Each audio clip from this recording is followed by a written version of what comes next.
இதற்காகவா தேவன் அழைத்து கொண்டு வந்தார்? ஏன் இந்த ஊழியத்தை செய்கிறோம் தெரியுமா? கெட்டுப்போன ஜனங்களை அவர்களை கர்த்தருக்குள்ள கொண்டு வந்து அவர்கள் நல்ல மனிதர்களாய் மாற்றி தேவனுடைய சாயலை பெற்றுக்கொண்டு அவர்களை பரலோக ராஜ்யத்துக்கு கொண்டு போகிறதா கிறிஸ்துவின் ஊழியம். கரங்களை உயர்த்தி அல்லேலூயா சொல்லுங்க பார்க்கலாம். அதே போல இந்த உலகத்திலிருந்து ஒரு பெரிய பரலோக ராஜ்யத்தை நோக்கி போகிற நாம் நம்முடைய இடைப்பட்ட வாழ்க்கையில கெடுத்துக் கொள்ளாமல் நம்முடைய வாழ்க்கையில ரட்சிப்பு ஈடேற பிரயாசப்பட ஆண்டவர் நமக்கு உதவி செய்வாராக. ஆகவே இந்த இஸ்ரவேல் ஜனங்கள் எப்படி விடுதலையாக்கப்பட்டு வந்தார்கள் என்பதை விட, எத்தனை அற்புதங்களை கண்டு தேவனை மகிமைப்படுத்தினார்கள் என்பதை விட, எப்படி அவர்கள் போய் முடித்தார்கள் என்பதுதான் நாம் சிந்திக்க வேண்டிய ஒரு செய்தி. ஆண்டுடைய சமூகத்துக்கு நாம் கூடி வரும்போதெல்லாம் தேவன் நம்மை பல விதத்திலும் கர்த்தர் நம்மை ஆசீர்வதிக்கிறார். இந்த 2வது நாளிலும் தேவனுடைய சமூகத்தில் வசனங்களை கேட்டு ஆவிக்குரிய வாழ்க்கையில் பலப்பட ஆண்டவர் நமக்கு பாராட்டின எல்லா நல்ல கிருபைகளுக்காக ஆண்டவரை நன்றியோடு துதிக்கிறேன். எல்லாரும் நம்முடைய வேதாகமத்தை யாத்ராகமத்தின் புஸ்தகம் 32ஆம் அதிகாரத்திற்கு நம்முடைய வேதாகமத்தை எடுத்துக்கொள்ள போகிறோம். யாத்ராகமத்தின் புஸ்தகம் 32ஆம் அதிகாரம் 111வது பக்கம் பழைய ஏற்பாட்டில், அதில் 1ஆம் வசனம் தொடங்கி 7ஆம் வசனம் வரைக்கும் நம்ம எல்லாரும் சேர்ந்து படிக்க போகிறோம். கர்த்தருக்கு ஸ்தோத்திரம் உண்டாவதாக. யாத்ராகமத்தின் புஸ்தகம் 32ஆம் அதிகாரத்திற்கு நம்முடைய வேதாகமத்தை எடுத்துக்கொள்வோம். அதில் 1 முதல் 7 வசனங்களை நம்ம எல்லாரும் சேர்ந்து படிக்க போகிறோம். தயவாய் உங்கள் வேதாகமத்தை எடுத்து வைத்துக்கொள்ள உங்களை பட்சமாய் கேட்டுக்கொள்கிறேன். சேர்ந்து நாம் வாசிக்கலாமா? மோசே மலையிலிருந்து இறங்கி வர தாமதிக்கிறதை ஜனங்கள் கண்டபோது அவர்கள் ஆரோனிடத்தில் கூட்டம் கூடி அவனை நோக்கி, எகிப்து தேசத்திலிருந்து எங்களை அழைத்து கொண்டு வந்த அந்த மோசேக்கு என்ன சம்பவித்ததோ அறியோம். அதனால் நீர் எழுந்து எங்களுக்கு முன் செல்லும் தெய்வங்களை எங்களுக்காக உண்டு பண்ணும் என்றார்கள். அதற்கு ஆரோன், உங்கள் மனைவிகள், குமாரர், குமாரத்திகளுடைய பொன்னணிகளை கலற்றி என்னிடத்தில் கொண்டு வாருங்கள் என்றார். ஜனங்கள் எல்லாரும் தங்கள் காதுகளில் இருந்த பொன்னணிகளை கலற்றி ஆரோனிடத்தில் கொண்டு வந்தார்கள். அவர்கள் கையிலிருந்து அவன் அந்த பொன்னை வாங்கி சிற்ப கருவினால் கருப்பிடித்து ஒரு கன்றுக்குட்டியை வார்ப்பித்தான். அப்பொழுது அவர்கள், சிறுவர்களே, உங்களை எகிப்து தேசத்திலிருந்து அழைத்து கொண்டு வந்த உங்கள் தெய்வங்கள் இவைகளே என்றார். ஆரோன் அதை பார்த்து அதற்கு ஒரு பலிபீடத்தை கட்டி நாளைக்கு கர்த்தருக்கு பண்டிகை என்று கூறினான். மறுநாள் அவர்கள் அதிகாலையில் எழுந்து சர்வாங்க தகன பலிகளை இட்டு பின்பு ஜனங்கள் புசிக்கவும் குடிக்கவும் உட்கார்ந்து விளையாட எழுந்தார்கள். அப்பொழுது கர்த்தர் மோசேயை நோக்கி, நீ இறங்கி போ, எகிப்து தேசத்திலிருந்து நடத்தி கொண்டு வந்த உன் ஜனங்கள் தங்களை கெடுத்து கொண்டார்கள். நல்ல பிதாவே, இந்த வார்த்தைகள் மூலமா இந்த ராத்திரி வேளையில் ஆண்டவர் எங்களோடு பேசும். கண்களை மூடி எல்லாம் கர்த்தரை ஸ்தோத்திரம் பண்ணுங்க பார்க்கலாம். எல்லாம் உங்களுடைய வாயில எல்லாம் அத்தனை பேரும் வாய் திறந்து கர்த்தரை ஸ்தோத்திரம் பண்ணி எல்லாருடைய நாவுகளும் சத்தமாய் இயேசுவே என்று துதிக்கட்டும். ஓ, இந்த ஆலயத்தில் தேவனுடைய பிரசன்னம் நம்மை மூடட்டும். ஆண்டவரே, இந்த வார்த்தைகள் மூலம், வசனத்தின் மூலம் நீர் எங்களோடு பேசணுமே ஆண்டவரே. இந்த வார்த்தைகள் எங்களுக்கு வெளிப்படணுமே ஆண்டவரே. உம்முடைய ஜீவனுள்ள வார்த்தைகள் வெளிப்படணுமே. இயேசுவின் நாமத்தில் தேவனுடைய வார்த்தைகள் கிரியை செய்யக்கூடாது இருக்கிற தடைகள் எல்லாம் மாறணுமே. கர்த்தர் எங்களோடு, என்னோடு பரிசுத்த ஆவியானவர் பேசும்படிக்கு நாங்கள் ஜெபம் பண்ணுகிறோம்ப்பா. கலக்கத்தோடு, மன இறுக்கத்தோடு, தேவைகளோடு இந்த 2வது நாள் மாலை கூட்டத்துக்கு வந்திருந்தா கர்த்தாவே, அவங்களை கர்த்தர் ஆசீர்வதிப்பீராக. நான் உனக்கு முன்னே போய் கோணலானதை செவ்வையாக்குவேன் சொன்ன கர்த்தர் எல்லா கோணல்களும் இயேசுவின் நாமத்தில் செவ்வையாய் மாறுவதாக, தடைகள் இப்பொழுது உடைவதாக இயேசுவின் நாமத்தினால. சத்துருவின் சகல கிரியைகள் அழிக்கப்படுவதாகப்பா. சோர்வுகள், பலவீனங்கள், போராட்டங்கள் அத்தனை நீங்கி போவதாக. கர்த்தர் எங்களோடு பேசும் இருக்கும் இந்த நேரத்தை கர்த்தர் எங்களுக்கு ஆசீர்வாதமாக்கித்தார். இயேசுவின் நாமத்தில் ஜெபிக்கிறோம் ஜீவனுள்ள நல்ல பிதாவே, ஆமென். 7வது வசனத்தின் கீழ் பகுதிதான் இந்த நாளின் நம்முடைய செய்தி. ஜனங்கள் தங்களை கெடுத்துக் கொண்டார்கள்.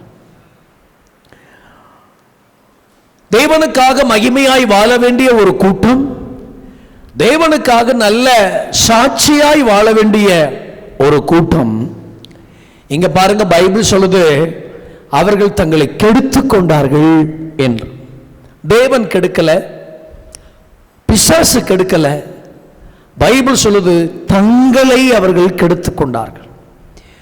நல்ல தேவன், ஆனால் ஜனங்கள் தங்களை கெடுத்துக் கொண்டார்கள். ஒரு அல்லேலூயா சொல்லுங்க பார்க்கலாம். ஆதியாகமத்தின் புஸ்தகம் 6ஆம் அதிகாரம் 2ஆம் வசனத்தை வாசித்து பாருங்கள். வழிகளை கெடுத்துக் கொண்டார்கள் என்று பைபிள் சொல்லப்பட்டிருக்கிறது. 14ஆம் சங்கீதத்தில் பைபிளை படிச்சு பாருங்க. தேவன் இல்லை என்று சொல்லுகிறவன் அவன் தன்னை கெடுத்துக் கொண்டான் என்று பைபிள் சொல்லப்பட்டிருக்கிறது. யாத்ரா 32ஆம் அதிகாரம் 7ஆம் வசனத்தை படிச்சு பாருங்க. அவர்கள் தங்களை கெடுத்துக் கொண்டார்கள் என்று பைபிள் சொல்லப்பட்டிருக்கிறது. என் அன்புக்குரிய தேவனுடைய பிள்ளைகளே, எப்படி இஸ்ரவேல் ஜனங்கள் எகிப்திலிருந்து கானானுக்கு போகிற வழியில் இடைப்பட்ட காலத்தில் தங்களை கெடுத்துக் கொண்டார்களோ, அதே போல இந்த உலகத்திலிருந்து ஒரு பெரிய பரலோக ராஜ்யத்தை நோக்கி போகிற நாம் நம்முடைய இடைப்பட்ட வாழ்க்கையில கெடுத்துக் கொள்ளாமல் நம்முடைய வாழ்க்கையில ரட்சிப்பு ஈடேற பிரயாசப்பட ஆண்டவர் நமக்கு உதவி செய்வாராக. சத்தமா தான் அல்லேலூயா சொல்லலாம்ல, மறந்துட்டீங்களா அல்லேலூயாவை வரும்போது? இந்த ராத்திரியில இந்த வேத பகுதியிலிருந்து நாம் சிந்திக்க வேண்டிய செய்தி என்ன? இந்த வேத பகுதியிலிருந்து இந்த ஜனங்கள் ஏன் தங்களை கெடுத்துக் கொண்டார்கள் என்ற ஒரு கேள்விக்கு இந்த வேத பகுதியிலிருந்து 5 காரணங்களை நாம் கவனிக்க போகிறோம். கரங்களை உயர்த்தி ஆமென் சொல்லுங்க பார்க்கலாம். நல்லா கவனிக்கணும். கர்த்தருக்கு ஸ்தோத்திரம். ஐயா அம்மா, நல்ல வாழ்க்கை நாம் கெடுத்துக் கொள்ளக்கூடாது. ஒரு மனுஷனுடைய ஆரம்பத்தை காட்டிலும் முடிவு ரொம்ப முக்கியம் என்று பைபிள் சொல்லப்பட்டிருக்கிறது. அது மிக மிக முக்கியம். துவக்கத்தை பார்க்கல முடிவு ரொம்ப முக்கியம் என்பதாக பைபிள் சொல்லப்பட்டிருக்கிறது. ஆகவே இந்த இஸ்ரவேல் ஜனங்கள் எப்படி விடுதலையாக்கப்பட்டு வந்தார்கள் என்பதை விட, எத்தனை அற்புதங்களை கண்டு தேவனை மகிமைப்படுத்தினார்கள் என்பதை விட, எப்படி அவர்கள் போய் முடித்தார்கள் என்பதுதான் நாம் சிந்திக்க வேண்டிய ஒரு செய்தி. நல்ல தேவனுக்காக கானான் தேசத்தில் போய் தேசத்தை பங்கிட்டு கர்த்தருக்காக வாழ வேண்டிய ஒரு கூட்டம் தங்களை கெடுத்துக் கொண்டது மட்டுமல்ல, அந்த பைபிளை படிச்சு பாருங்க, அவர்கள் நிர்வாணமாய் இருந்தார்கள் என்று வேதம் சொல்லப்பட்டிருக்கிறது. இதற்காகவா தேவன் ரட்சித்தார்? இதற்காகவா தேவன் அழைத்து கொண்டு வந்தார்?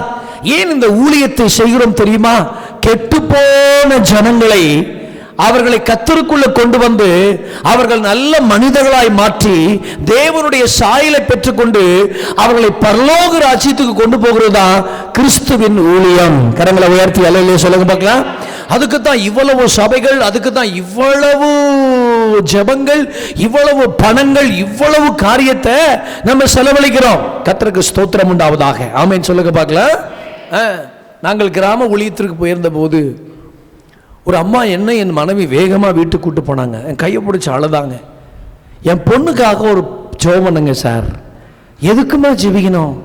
கல்யாணத்துக்கு ஜெபிக்கணுமான்னு கேட்டேன். 28 வயசாச்சு சார். இன்னும் அந்த பிள்ளை ஏஜ் அட்டன் பண்ணவே இல்லை, வயசுக்கே வரல சார். தெருவெல்லாம் அவமானமாக இருக்கு. என் பிள்ளை வெளியிலே வரமாட்டேங்கிறா. ஏசுநாதர் படம் போடுறாங்கன்னு சொன்ன உடனே அவளுக்கு ஏசுநாதர் மேலே கொஞ்சம் பாசம். அதனால் அந்த படத்தை பார்க்கறதுக்காக வந்தா. அந்த சிலுவை காட்சி கேட்டு ரொம்ப அழுதா. அவங்கள கூப்பிட்டு வீட்டில் ஒரு ஜெபம் பண்ணுங்கன்னு சொன்னா, அதனால கூப்பிடுவேன், ஜெபம் பண்ணுங்க சார். வீட்டில் ஒரு ஜெபம் பண்ணிட்டு சொன்னா, இன்னைக்கு வெள்ளிக்கிழமை, நாளை மறுநாள் ஞாயிற்றுக்கிழமை ஆலயத்துக்கு வாங்கலை. நாங்கள் இது வரைக்கும் வந்ததில்லை சார். எங்களுக்கு ஆலயத்துக்கெல்லாம் வந்து பழக்கம் இல்லை சார். நாங்கள் வேற மதத்தை சாதகம் அப்படி கிடையாதுமா. எந்த மதத்துக்கும் இயேசுநாதர் பொருத்தமானவருமா. நீங்கள் இந்த ஆண்டவரை தேடி வாங்கம்மா, ஆண்டவர் உங்களுக்கு சுகமாக்கி தருவார் அப்படின்னு சொன்ன உடனே அந்த அம்மா ஞாயிற்றுக்கிழமை காலையில் ஒரு பெரிய பாரத்தோடு இதை போல ஆலயத்தில் வந்து உட்கார்ந்துருந்தாங்க. எங்கள் ஆலயத்தில் பாட்டு பாடினார்கள், கரங்களை தட்டினார்கள். ஒன்றும் தெரியல அவங்களுக்கு, பிரசங்கம் புரியலை. ஆனால் உட்காந்துருந்தாங்க, ஒரு பக்தி போல உட்காந்துருந்தாங்க. கூட்டம் முடிஞ்சு புதுசாக வந்திருக்கிறவங்க ஜெபம் பண்ண வாங்க அப்படின்னு சொல்லி கூப்பிட்டோன்னே அந்த மகளை கூட்டிகிட்டு அந்த அம்மா வந்துச்சு. இருங்கம்மா, உங்களுக்கு கொஞ்ச நேரம் கழிச்சு ஜெபம் பண்ணுறது ஒன்று இல்லையா, இந்த ஆலயத்தில் உட்காந்து நாங்கள் பாட்டு பாடி இந்த இயேசுநாதரை துதிச்சு கொண்டிருக்கும் போதே, இத்தனை வருஷமாக என் பிள்ளை வயசுக்கு வராத இருந்த பிள்ளை இந்த ஆலயத்தில் படிக்கட்டுக்கு வந்து நாங்கள் இந்த இயேசுநாதரை கும்பிட்டு உடனே என் பிள்ளை இன்னைக்கு இந்த ஆலயத்தில் ஏஜ் அட்டன் பண்ணிட்டா, நாங்கள் இந்த ஆண்டவரை நாங்கள் மறக்கவே மாட்டோம் அப்படின்னு சொன்னார்கள். ஆண்டவர் நல்லோர் மேலும் தீயோர் மேலும் சூரியனை உதிக்க பண்ணுகிற தேவன். இன்னைக்கு அந்த பிள்ளை 2 பிள்ளைக்கு தாயா ஒரு ஊர்ல குடும்பமா வாழ்றா. என் அன்புக்குரிய தேவனுடைய பிள்ளைகளை, தேவனுடைய ஆலயத்திற்கு ஒரு மனிதன் வரும்போது அவன் கெட்டு போகிறவனாய் அல்ல, பிசாசு அவனை பலவிதத்தில் கெட்டு போக வச்சிருந்தாலும் கர்த்தர் அவனுக்கு நன்மை செய்கிறவராய் இன்றைக்கும் தேவன் ஜீவனோடு இருக்கிறார். கரங்களை உயர்த்தி ஆமீன் சொல்லுங்க பார்க்கலாம். இப்படி ஏராளமான சாட்சிகளை ஊழியத்தின் பாதைகளில் எத்தனையோ காரியங்களை நாங்கள் சொல்லலாம். ஆகவேதான் ஆண்டவருக்கு ஒரு நல்ல பெயர். இந்த உலகத்தில் இயேசு வந்ததற்கு மிகப்பெரிய ஒரு காரணம், கெட்டு போனதை ரட்சிக்க வந்தவர். கெட்டு போனதை ஒரு மனிதன் யாருமே யூஸ் பண்ண மாட்டான். கெட்டு போனதை தூக்கி எறிஞ்சிருவான், உடைஞ்சு போனதை தூக்கி எறிஞ்சிருவான், சரிப்பட்டு வராததை தூக்கி எறிஞ்சிருவான். ஆனா நாம் ஆராதிக்கிற குயவன் அப்படிப்பட்டவர் அல்ல. அது உடைஞ்சு போனாலும் அதை மறுபடியும் திருத்தமா செய்து அதை மறுபடியும் வளைஞ்சி இந்த தேசத்துக்கு ஆசீர்வாதமா வைப்பாரே தவிர ஒரு நாளும் ஒரு போதும் அதை கெட்டு போனது மாதிரி தேவன் விட்டு விடுவதற்கு அவர் மனிதன் அல்ல. கரங்களை உயர்த்தி ஒரு அல்லையிலே சொல்லுங்க பார்க்கலாம். இப்ப இந்த இயேசு இந்த உலகத்தில் வந்தது மிகப்பெரிய காரணம், கெட்டு போனதை ரட்சிக்க வந்தார். ஆமென் சொல்லுங்க பார்க்கலாம். இங்க பாருங்க, ஒரு நல்ல ஜனங்கள் தங்களை அவர்கள் கெடுத்து கொண்டார்கள் என்று வேதம் அவர்களை குறித்து ரொம்ப வருத்தமாய் சொல்லப்பட்டிருக்கிறது. வேக வேகமாய் சில விஷயங்களை நம் கவனிக்க பரிசுத்த ஆவியானவர் உதவி செய்வாராக. ஆமென் சொல்லுங்க பார்க்கலாம். முதலாவதாக யாத்திராகமத்தின் புஸ்தகம் 32ஆம் அதிகாரத்திலேயே 7 வசனங்களுக்குள் 5 காரியத்தை சொல்றேன். நம்பர் 1, ஏன் ஜனங்கள் தங்களை கெடுத்து கொண்டாருப்பாங்க. முதலாவது ஒரு காரணம் சொல்றேன், ஆவிக்குரிய தலைவனா இருக்கிற மோசே அங்க இல்லை. 31ஆம் அதிகாரம் வரைக்கும் மோசே இருந்தார், கர்த்தருக்கு ஸ்தோத்திரம். ஆனால் 32ஆம் அதிகாரத்தில் மோசே அங்க இல்லை என்பதாக வேதம் சொல்லப்பட்டிருக்கிறது. கொஞ்சம் கவனிங்க. 31ஆம் அதிகாரம் வரைக்கும் மோசே அந்த ஜனங்களோடு பயணித்துக் கொண்டே வருகிறார். ஜனங்களுடைய எல்லா தேவைகளையும் சந்திக்கிறார். ஜனங்களுடைய சகல காரியங்களும் சந்திக்கப்படுகிறது. ஆனா 32ஆம் அதிகாரம் வரும்போது மோசே அங்க இல்லை. எங்க போனார்?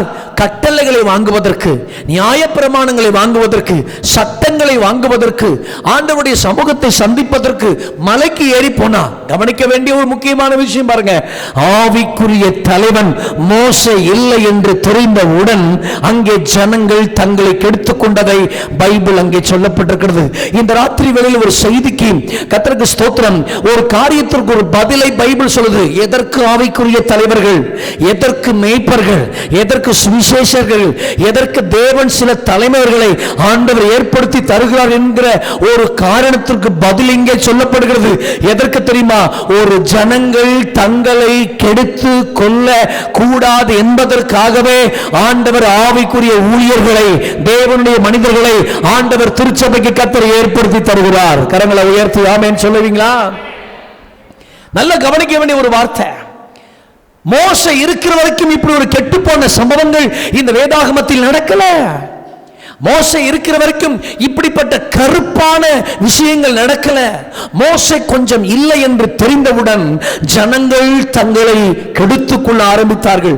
ஆகவே தான் நம்முடைய வாழ்க்கையில மிகப்பெரிய முக்கியமான ஒரு பங்கு யாருக்கும் கேட்டா, நமக்கு தந்திருக்கிற ஆவிக்குரிய தலைவருக்காக ஆண்டவருக்கு ஸ்தோத்திரம். கரங்களை உயர்த்தி ஆமென் சொல்லுங்க பார்க்கலாம். அந்த ஆவிக்குரிய தலைவர்கள் நம்முடைய காரியத்திற்காக ஜெபிக்கிறார்கள், உபவாசிக்கிறார்கள், உத்தரவாதம் பண்ணுகிறார்கள், பரிந்து பேசுகிறார்கள். இந்த வருஷம் இருக்கட்டும் ஆண்டு வேண்டும் என்று சொல்லி ஒரு தோட்டக்காரனை போல தேவனுடைய சமூகத்திலிருந்து பரிந்து பேசுகிறதுனால அந்த ஆவிக்குரிய தலைவர்கள் எனக்கு தரப்பட்டிருக்கிறதுக்கு மிக முக்கியமான ஒரு காரியம், என் வாழ்க்கை கெட்டு போக கூடாது என்பதற்காக. ஆமென் சொல்லுங்க பார்க்கலாம். நல்லா கவனிங்க. மேய்ப்பர்கள் இல்லாத ஒரு ஆடு எப்படி இருக்குங்கிறத மத்தேயுவின் புஸ்தகம் 9ஆம் அதிகாரம் 36ஆம் வசனத்தில் இயேசு சொல்லும்போது என்ன சொல்றார் பாருங்க. மத்தேயு 9ஆம் அதிகாரம் 36 வாசிங்க பார்க்கலாம். கர்த்தருக்கு யாராவது ஒருவர் சத்தமா வாசிங்க பார்க்கலாம். அவர்கள் மேய்ப்பனில்லாத ஆடுகளை போல இருக்கிறத கண்டபோது அவங்க பாருங்க சிதறப்பட்டவர்களாய் மாறி போனார்கள். அவங்க பாருங்க தொய்ந்து போனவர்களாய் மாறி போனார்கள். நல்ல கவனிக்க வேண்டிய ஒரு வார்த்தையை இந்த நல்ல ராத்திரியில் கர்த்தர் சொல்றார். எதற்கு மேய்ப்பர்களை தேவன் தருகிறார் தெரியுமா? மேய்ப்பர்கள் இல்லை என்றால், ஆவிக்குரிய தலைவர்கள் இல்லை என்றால் அவர்கள் சிதறப்பட்டு போய் விடுவார்கள், அவர்கள் தொய்ந்து போய் விடுவார்கள். ஆகவே தொய்ந்து போக கூடாது என்பதற்காக, சிதறப்பட்டு விடக்கூடாது என்பதற்காக நமக்கு ஆவிக்குரிய தலைவர்களை ஆண்டவர் ஏற்படுத்தி தந்திருக்கிறார். சத்தியம் புரிந்தவர்கள் கரங்களை உயர்த்தி ஒரு அல்லேலூயா சொல்லுங்க பார்க்கலாம். பாஸ்டர் எதுக்கு? ஊழியக்காரங்க எதுக்கு? எதுக்கு ஒரு தலைமைத்துவம் என்ற ஒரு கேள்விக்கு பதில் இங்க இருக்கு. நம்முடைய வாழ்க்கை கெட்டு போக கூடாது என்பதற்காக. ஆராதனைக்கு வர்றோம்னா கேட்கப்படுறோமா? உபவாச கூட்டத்துக்கு வர்றோம்னா கேட்கப்படுறோமா? கர்த்தருக்கு ஸ்தோத்திரம். ஒரு ஆராதனைக்கு வந்து நீங்க ஆராதனைக்கு வராம இருந்து நீங்க கேட்கப்படாமலே இருக்கிறீங்க அப்படின்னா நீங்கள் வருத்தப்பட வேண்டும். ஆவிக்குரிய ஊழியக்காரருடைய கண்காணிப்பிலிருந்து நீங்கள் தள்ளி இருக்கிறீர்கள் என்று அர்த்தம். ஆமென் சொல்லுங்க பார்க்கலாம். அல்லேலூயா. சில நேரத்தில் பாஸ்டர் வீட்டுக்கு வந்தா ஜம்ப் பண்ணிலாம் குதிச்சு ஆட்கள் இருக்கிறாங்க. அந்த வீட்டுக்கு போன ஆட்கள் இருக்கிறாங்க.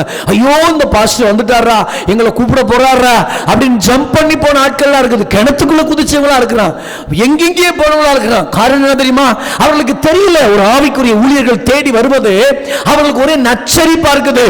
கர்த்தருக்கு ஸ்தோத்திரம். நச்சரிப்புக்காக அல்ல, அவங்க ஆவிக்குரிய வாழ்க்கையில கெட்டு போக கூடாது என்பதற்காக கர்த்தர் தேவனுடைய மனிதர்களை ஆண்டவர் தந்திருக்கிறார். தொடர்ந்து பைபிள் படிக்காதீங்க, பிரசங்கத்தை கவனிங்க. கையை உயர்த்தி ஒரு அல்லேலூயா சொல்லுங்க பார்க்கலாம். பைபிள்லாம் வீட்டில் போய் படிக்கணும், பிரசங்கத்தை கேட்கணும். ஆமென் சொல்லுங்க பார்க்கலாம். நல்ல கவனிங்க. மத்தேயு 9:36 அப்படித்தான் சொல்லுது.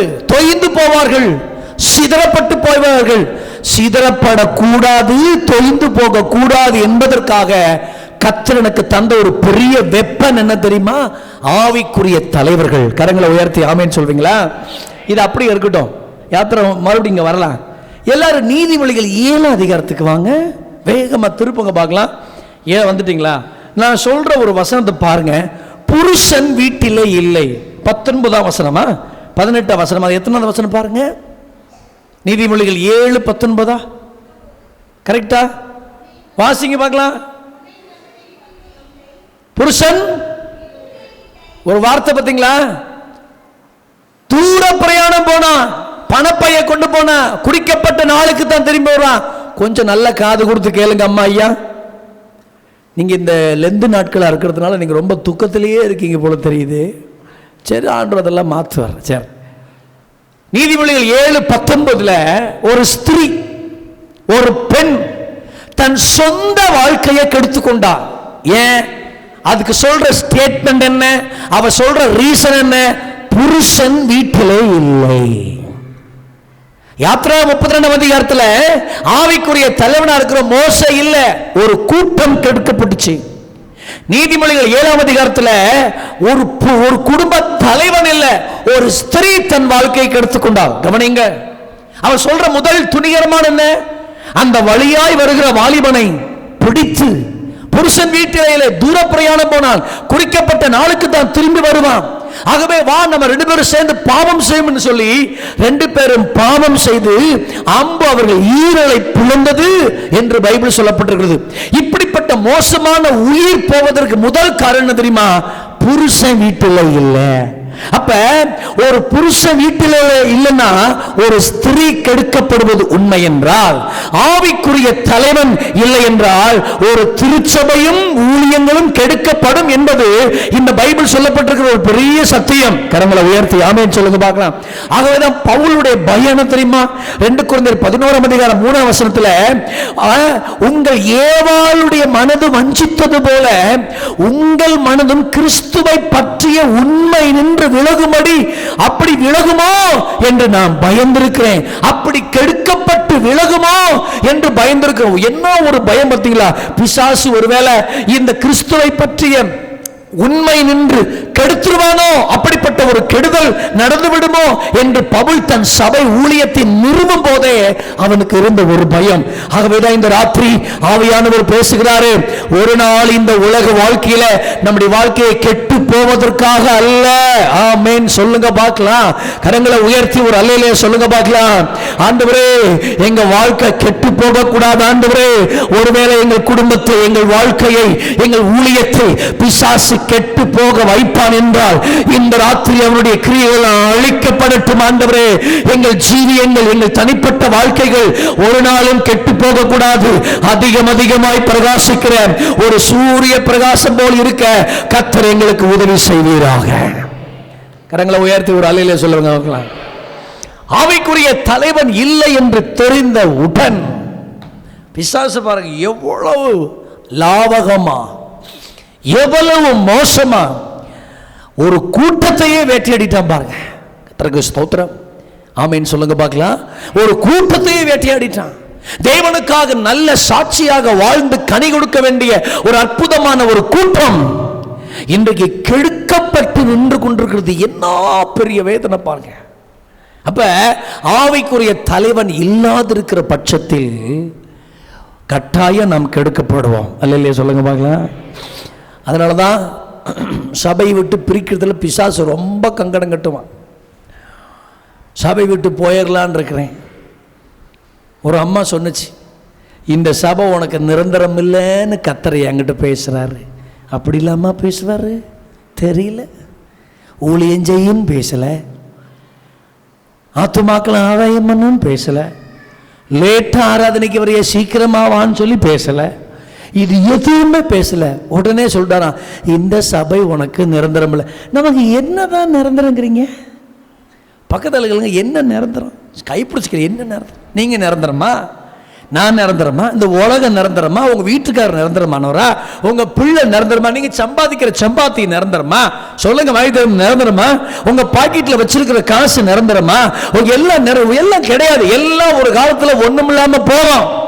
நம்மளே நிரந்தரம் இல்ல, அப்புறம் என்ன அல்லையிலே சொல்ல மாட்டேங்கிறிய?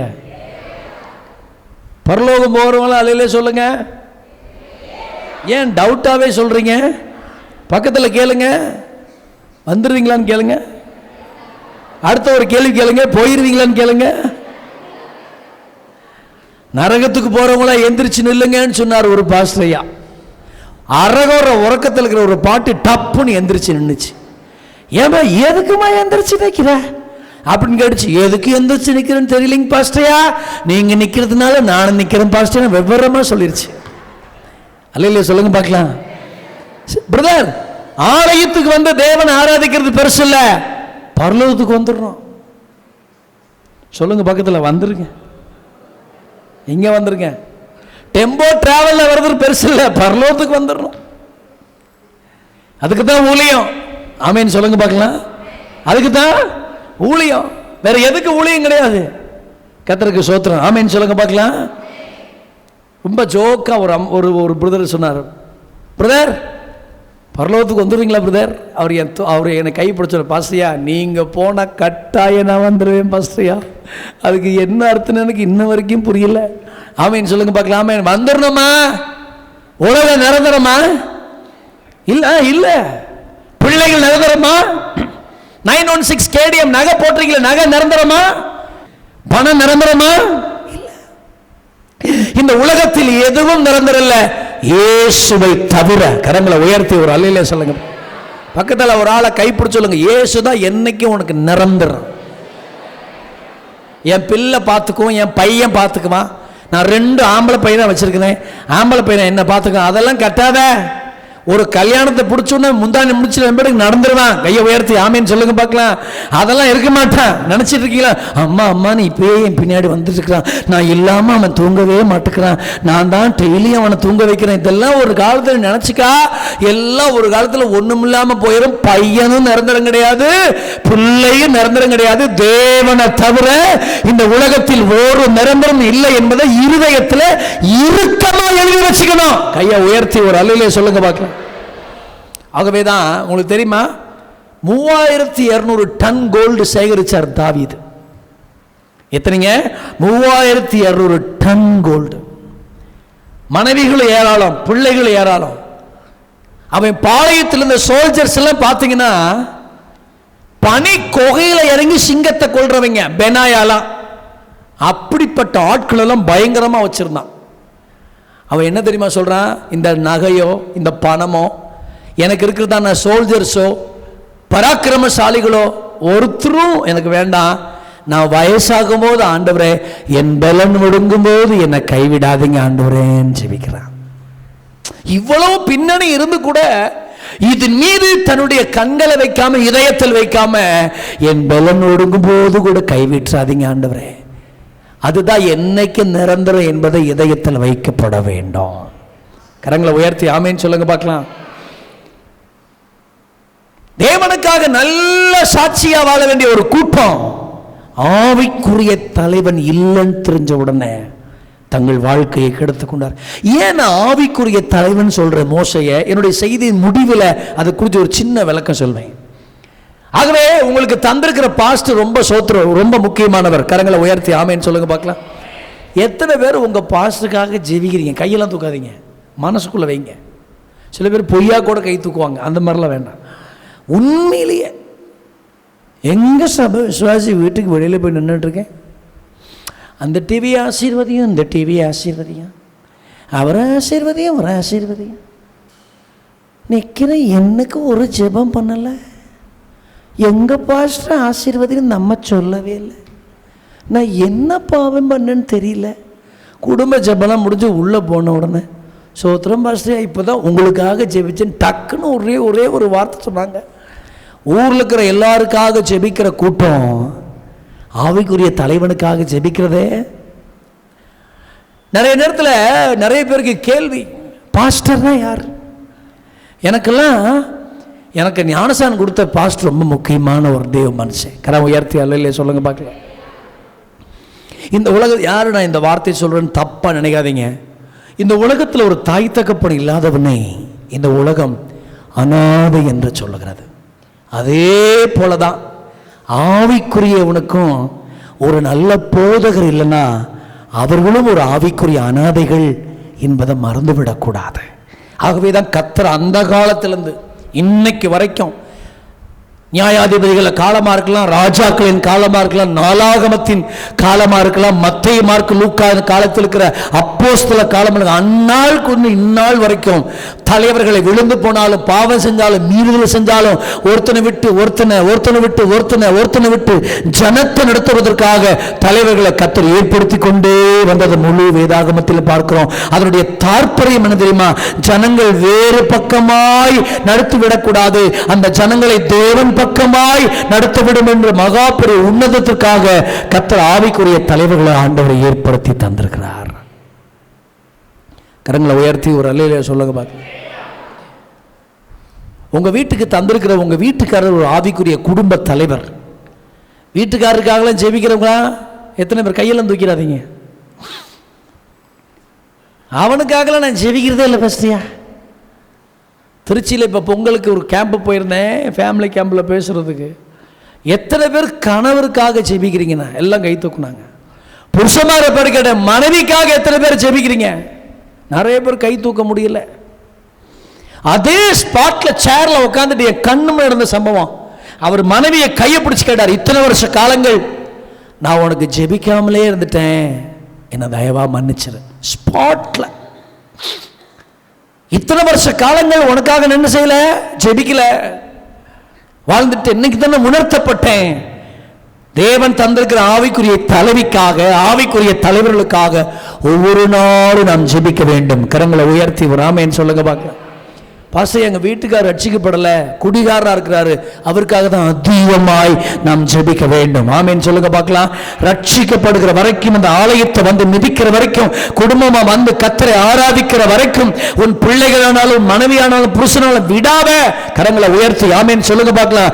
அது வரைக்கும் அந்த ஜீவனை கர்த்தர் எடுக்க மாட்டார் இயேசுவின் நாமத்தினால. அவர்கள் இங்கே வந்து கர்த்தரை ஆராதிப்பார்களாக இயேசுவின் நாமத்தினால. குடும்ப தலைவன், சபை தலைவன், ஆவிக்குரிய தலைவி எதற்கு தேவன் தந்திருக்கிறார் தெரியுமா? முதல் ஒரு காரணம், நாம் கெட்டு போகக்கூடாது என்பதற்காக. கரங்களை உயர்த்தி ஒரு அல்லையிலே சொல்லுங்க பார்க்கலாம். நல்லா கவனிங்க. நேரடியாக தரிசனம் ஆகிறாரு கொர்நேலியுவுக்கு தேவ தூதன். இல்லையா?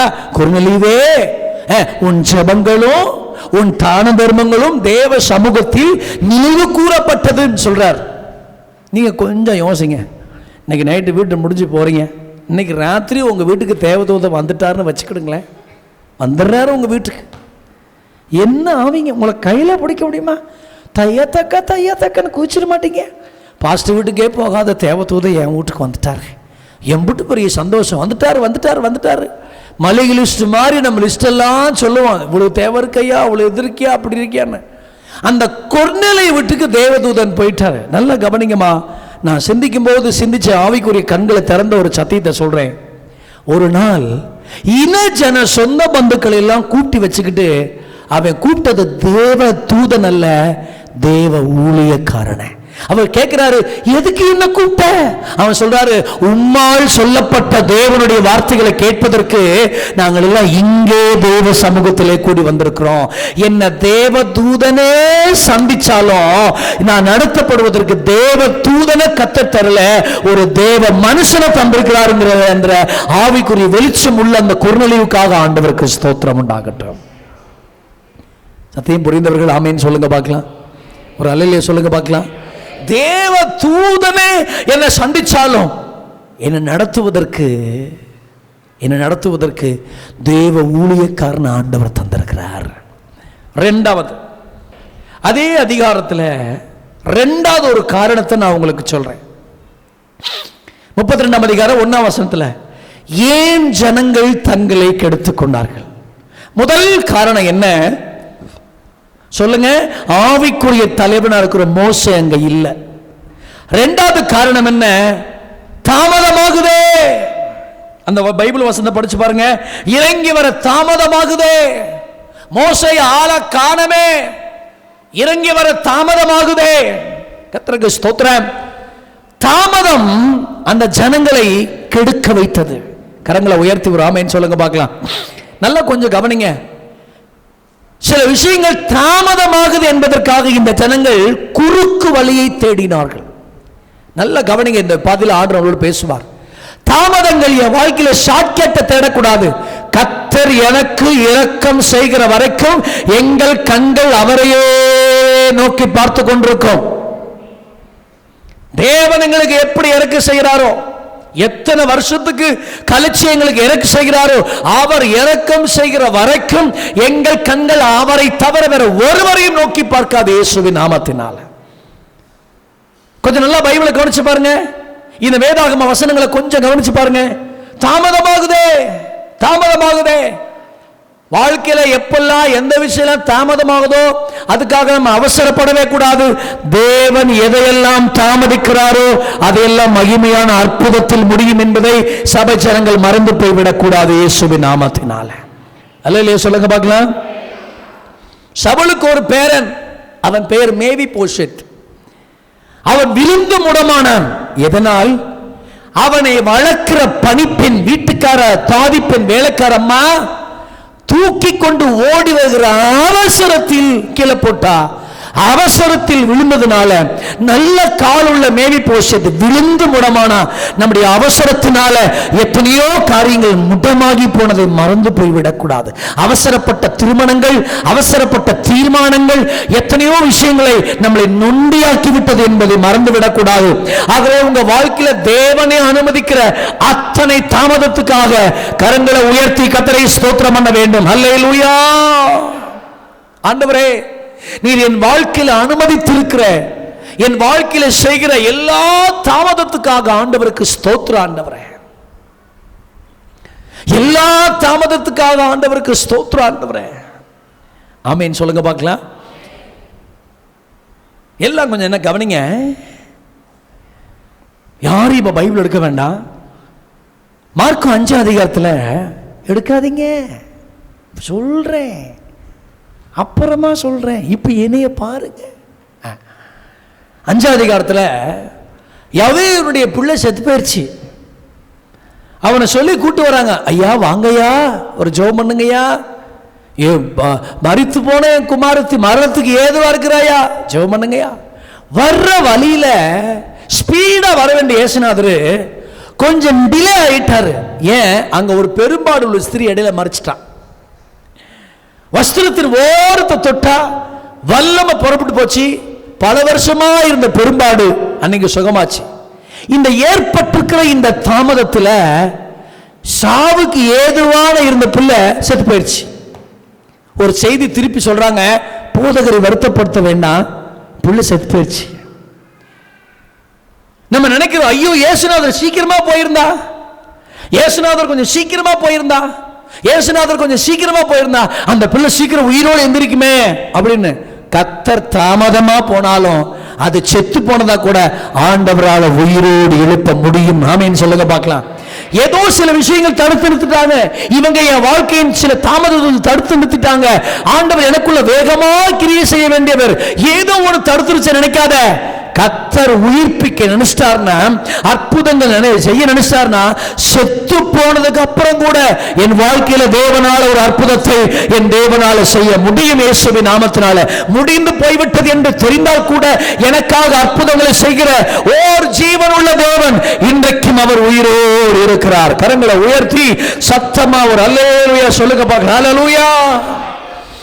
இடையில் யாரோ வந்துட்டு என் அற்புதத்தை வாங்கிட்டு போயிட்டாங்களே, என் அற்புதத்தை தடுத்துட்டாங்களே, இவர்கள் தடுத்ததினால் அது தாமதமாகல, அவர்கள் தடுத்ததினால் தான் மகிமையானவைகள் கர்த்தர் உனக்காக செய்வார் என்பதை மறக்காத. வாழ்க்கையிலே நிறைய தாமதங்களினால ஜனங்கள் தங்களை கெடுத்துக் கொள்கிறார்கள். சில விஷயங்கள் தாமதமாகுது என்று தெரிஞ்சவுடனே குறுக்கு வழியை தேடுகிறார்கள்.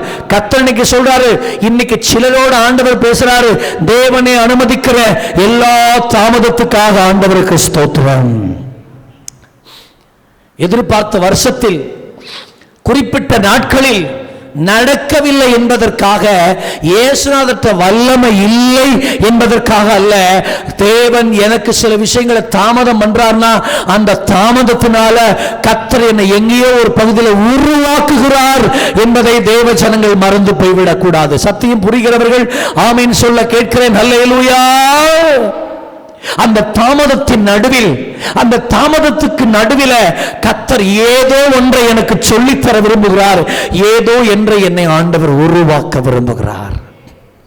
ஜனங்க பாத்தீங்களா, மோசே தாமதமாயிருச்சே, காணமே, இறங்கி வர தாமதிக்கிறத கண்டு, அற்புதங்கள் இறங்கி வர தாமதிக்கிறத கண்டு, உங்கள் ஜெபத்திற்கு பதில் இறங்கி வர தாமதிக்கிறத கண்டு, குறிப்பிட்ட நாட்களில் நடக்க வேண்டிய காரியங்கள் நடக்காமல் தள்ளி போகிற தாமதிக்கிறத கண்டு, அன்றைக்கு இஸ்ரவேல் ஜனங்கள் எடுத்துக்கொண்ட அந்த குறுக்கு வழியை நாம் இன்றைக்கும் எடுத்து விடாதிருக்கிறதுக்கு தேவன் நமக்கு கிருபைகளை ஆண்டவர் தருவாராக. அல்லேலூயா சொல்லுங்க பார்க்கலாம். இன்னைக்கு ஒரு சோத்திரம் சொல்லணும், ஆண்டவரே நீங்களே அனுமதிக்கிற எல்லா தாமதத்துக்காக ஆண்டவருக்கு ஸ்தோத்திரம். நமக்கு எப்படி தெரியுமா, சட்டு சட்டு சட்டு சட்டுன்னு எல்லாம் நடந்துடணும். அப்படி நடந்தா இயேசுநாதர் உசுரோடு இருக்கிறாருன்னு அர்த்தம். வந்தேன், ஜெபம் பண்ணேன், உடனே அற்புதம் நடந்துருச்சு, இயேசுநாதர் உசுரோடு இருக்கிறார். நத்தனா வருஷமாவா ஒன்றுமே நடக்காமல் இருக்கு அப்படிங்கிறதுக்காக நம்ம ஒரு முத்திரை குத்துறோம். இயேசுநாதர் வல்லமையே 2 வாரம் ஒரு அம்மா சர்ச்சுக்கு வந்துச்சு. அது ஒரு மோசமான ஒரு ஜெப குறிப்போடு வந்துச்சு.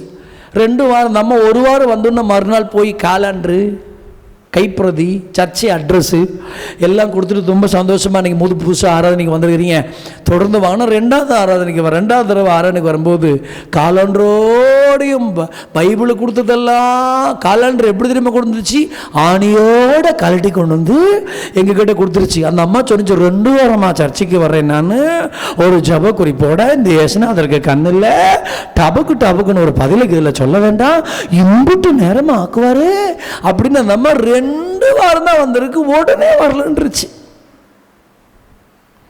சிலர்லாம் ஏன் தெரியுமா கர்த்தர் தாமதம் பண்றாரு, அது கொஞ்சம் உருவாக்க வேண்டியதா இருக்கு. ஒரு அல்லேலூயா சொல்லுங்க பார்க்கலாம். நீங்க நினைச்ச வேலையெல்லாம் அற்புதம் நடக்கிறதுக்கு இயேசுநாதர் மேஜிக் கிடையாது. என்ன சத்தத்தை காணோம், இதுக்கு தான் நீங்க ஆமேன்னு சொல்லணும். நம்ம நினைச்ச நேரத்தில் அற்புதம் நடக்கணுங்கிறதுக்காக இயேசுநாதர் மேஜிக் கிடையாது சார். கடனே அடைக்கப்படல, எத்தனை வருஷமா இருக்குது, கடனே அடைக்கப்படலை. நீங்க நினைக்கிற அற்புதங்களை நடக்கலைங்க என்பதற்காக அவர் ஜீவன் இல்லாதவர் அல்ல. ஆமென் சொல்லுங்க பார்க்கலாம். நிறைய பேர் தப்பா இயேசுநாதரை புரிஞ்சுக்கிட்டு விசுவாச வாழ்க்கையில சோர்ந்து போய்கிட்டு, கர்த்தருக்கு ஸ்தோத்திரம். திருமண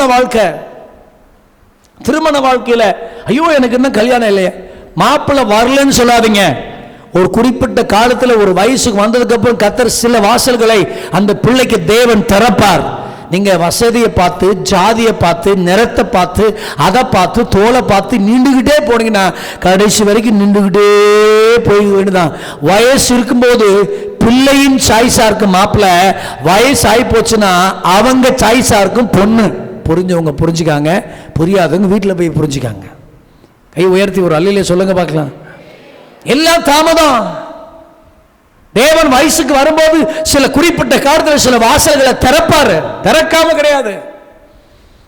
அப்படியெல்லாம் சபையில் நடந்திருக்கு. கரெக்டா 24 வயசு அந்த பிள்ளைக்கு வரும்போது ஒரு நல்ல வரன் வந்துச்சு. ரொம்ப படித்த பிள்ளைங்க பார்த்துருக்கீங்களா? அந்த ஈக்குவலுக்கே தேடும்.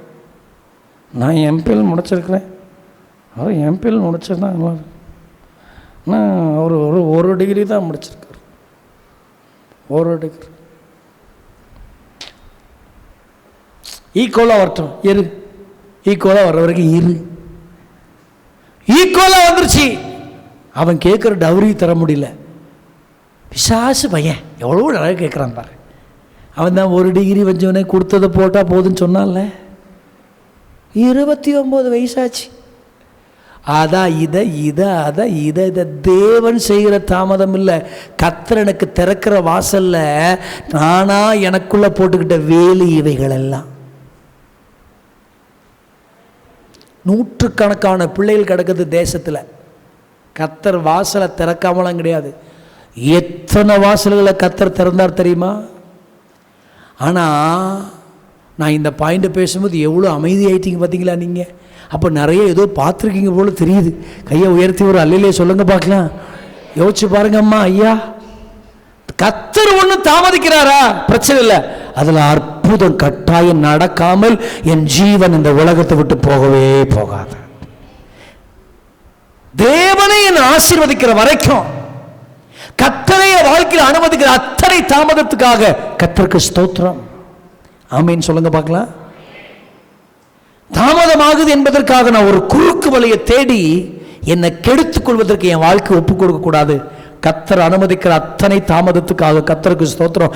ஒருவேளை ஆண்டவர் டிலேயாகி வந்ததுனால என் பிள்ளை செத்து போனா கூட, அதுக்கப்புறம் கூட கையை பிடிச்சி தலித்தாகுமே சிறு பெண்ணே எந்திரின்னு சொல்ற அளவுக்கு என் வாழ்க்கையில இந்த இயேசுவால் அற்புதம் செய்ய முடியும். விசுவாசிக்கிறவங்க ஒரு அலையிலே சொல்லுங்க பார்க்கலாம். எத்தனை பேர் சொல்றீங்க தாமதம் எல்லாம் நன்மைக்கே? ஆமீன். பிறகு சொல்லுங்க, நான் சொன்னதை சொல்லுங்க. தாமதம் எல்லாம் நன்மைக்கே. சோத்ரா அல்லையா சொல்லுங்க பார்க்கலாம். படிச்சு முடிச்சுட்டேன் பாஸ்டர்யா, வெட்டியா உட்காந்துருக்கேன், வீட்டில் வேலை கிடைக்கல. ஏன் வெட்டியா உட்காந்துட்டு இருக்கிற? பாத்திரம் கழுவு, பாத்ரூம் கழுவு, வீடை கூட்டு, ஒட்டடை அடி, சமையலை பாரு. அல்ல இல்லையா சொல்லுங்க. இங்கே இருக்கிற பெண் பிள்ளைகளுக்கு சொல்கிறேன், பெண் பிள்ளைகளுக்கு. நானும் 2 பொம்பளை பிள்ளைக்கு தகப்பேன். ஒரு பிள்ளை காலேஜ் படிக்குது, ஒரு பிள்ளை 12th எழுத போகுது. 2 பொம்பளை பிள்ளைங்க தேவன் தந்திருக்கிறார். அந்த அனுபவத்தில் சொல்கிறேன், என்ன நீங்கள் படித்தாலும். நான் இப்போ ஒரு பாஸ்டர்ஸ் கான்ஃபரன்ஸுக்கு போயிருந்தேன் 2 நாள் பிரசவம் பண்ணுறதுக்கு. ஏன் கூட ஒரு பாஸ்டர் பிரசவம் பண்ண வந்திருந்தார். 72 வயசு அவர் 2 செஷன் பேசினார், நான் 2 செஷன் பேசினேன். அவர் ஒரு செஷன் பேசும்போது சொன்னார், எங்கள் சபையில் இருக்கிற வாலிப பிள்ளைங்களாம் கல்யாணம் ஆகணும்னா நிறைய கண்டிஷன் இருக்குது. அதில் முதல் கண்டிஷன், என்னையும் என் பாஸ்டர் அம்மாவையும் கூப்பிட்டு போய் வீட்டில் சாப்பாடு அந்த பிள்ளை செஞ்சு போடணும். சைவம் ஒன்று, அசைவம் ஒன்று செஞ்சு முடிச்சு இந்த பிள்ளை நல்லா சமைக்குதுன்னு சொன்னால் தான் அடுத்து மாப்பிள்ளையே நாங்கள் பார்ப்போம். அப்படி பார்த்துச்சுன்னா எந்த பிள்ளைங்க தேருங்கிறீங்க? விளக்கமாறு பிடிச்சுன்னு கூட்ட தெரியலையே. டெக்கரேஷன் பண்ண சொல்லுங்க, கிச்சு கிச்சு கிச்சு கிச்சு கிச்சு கிச்சு. வீட்டு வேலை செய்ய தெரியலையே. அவர் சொன்னாரு, சரியா கிச்சன்ல உடம்பு வளையலன்னா உனக்கு என்ன கல்யாணம் ஒரு கேடா அப்படின்னு அவர் கேட்டார். நான் கேட்கல, அவர் கேட்டார். கிச்சன்ல விளையாத உடம்புக்கு ஒரு கல்யாணம் ஒரு கேடா கேட்டார். எப்படி நல்லா தான் இருக்குல்ல கேட்கறதுக்கு? அப்படிதான் நடக்குது இன்ன வரைக்கும். ஆமீன் சொல்வீங்களா? அல்லேலூயா சொல்வீங்களா? வெட்டியா கிடக்கிறேன் பஸ் ஏன் சொல்ற? நீ பார்க்கிற வேலையெல்லாம் தற்காலிகமானது இல்லையா? ஒரு கல்யாணம் ஆயிடுச்சுன்னா அடுத்த நெக்ஸ்ட் லெவலுக்கு தாய்மை அடைஞ்சிட்டீங்கன்னா அப்புறம் வேலை பார்த்துக்க முடியாது. உசு புசு தசு புசு உசு புசுன்னு மேமூச்சு கீழ்மூச்சு வாங்கி இப்படியே வண்டி ஓட்டிடும். அந்த நேரத்துக்கு என்ன தேவை? அதை இப்ப வெட்டியா இருக்கிற நேரத்தில் படிக்கணும். ஆமா சொல்லுங்க, அல்லேலூயா சொல்லுங்க. ஏன் தெரியுமா சில விஷயங்கள் தாமதமாகுது? ஆகவேதான் பிரசங்க ஆரம்பத்தில் சொன்னேன், தாமதத்துக்கு நடுவில் தேவன் என்னை உருவாக்க விரும்புகிறார். சத்தியம் புரிஞ்சவங்க அல்லேலூயா சொல்லுங்க பார்க்கலாம். மூணாவது 1ஆம் வசனத்திலே தான் சொல்றேன். என்ன தெரியுமா சொல்றாங்க அந்த ஜனங்க? ஆதலால் இது எழுந்து எங்களுக்கு முன் செல்லும் தெய்வங்களை எங்களுக்காக உண்டு பண்ணும். ஏன் ஜனங்கள் தங்களை கெடுத்துக் கொண்டார்கள்? முதல்ல ஆவிக்குரிய தலைவனாக மோசே எங்க இல்ல. இரண்டாவது தாமதமாகுதே என்பதற்காக ஜனங்கள் தங்களை கெடுத்துக் கொண்டார்கள். மூன்றாவது நடத்தி வந்த தேவனை மறந்து போன ஜனங்களை பாருங்க. வசனம் படிச்சீங்களாமா ஐயா? என்ன ஒரு துணிகரமான ஒரு வார்த்தை பார்த்தீங்களா? நடத்தி வந்த தேவனை மறந்து போன ஜனங்கள். அவன் சொல்றான் தெரியுமா, எங்களுக்கு முன்னாடி போற ஒரு தெய்வத்தை உண்டு பண்ணு. உலர்ந்த தரை வழியா நடத்தி வந்த ஒரு தேவனை ஒரு நிமிஷத்துல மறந்து சொல்றான் உண்டு பண்ணு. மனுஷனை போல நன்றி கெட்டவனை எங்கேயாவது நீங்க பார்த்திருக்கீங்களா? இங்க பாருங்க, மனுஷனை போல ஒரு நன்றி கெட்டவன் ஒரு நிமிஷத்துல கத்தர மறந்துட்டான். எங்களுக்கு முன்னாடி போற ஒரு தெய்வத்தை உண்டு பண்ணு ஆரோன், உண்டு பண்ணு. கொஞ்சம் கவனிக்கும்படி அன்போடு கேட்கிற இந்த பாயிண்ட்ல எனக்கு நீங்க பதில் சொல்லணும்.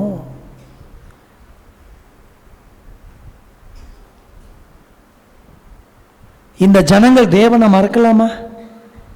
சொல்லுங்கம்மா. பைபிள் படிச்சவங்க சொல்லுங்க, புதுசா வந்திருக்கிறவங்க பிரச்சனை இல்லை. பைபிள் படிச்சவங்க இந்த ஜனங்க தேவனை மறக்கலாமா?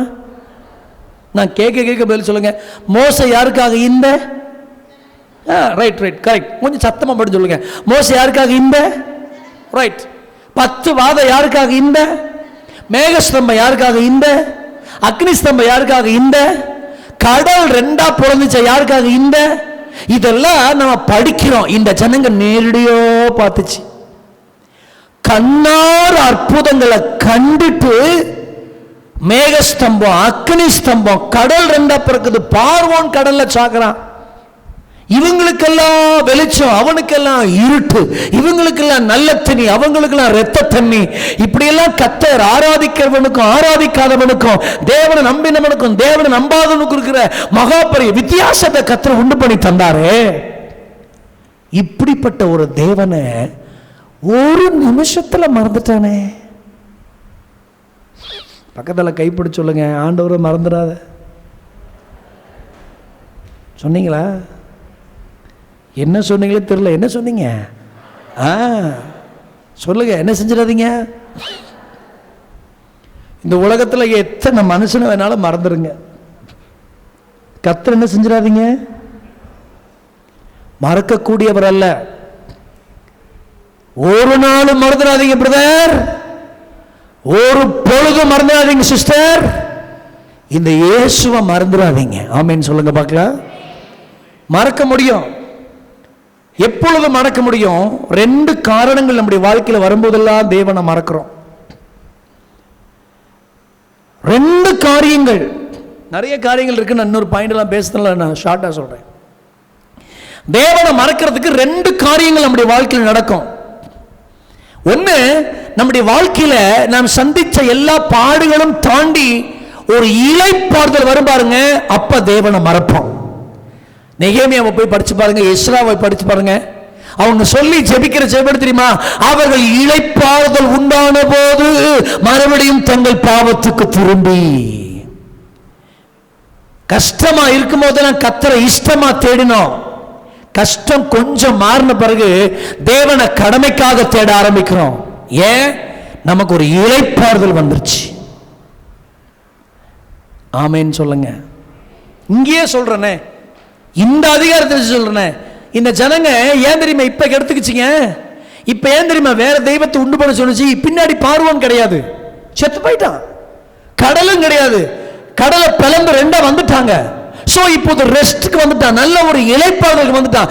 இளைப்பாறுதல் என்ற ஒன்று வந்த உடனே அவனுடைய முதல் காரியம் கர்த்தரை மறக்கிறான் பாருங்க.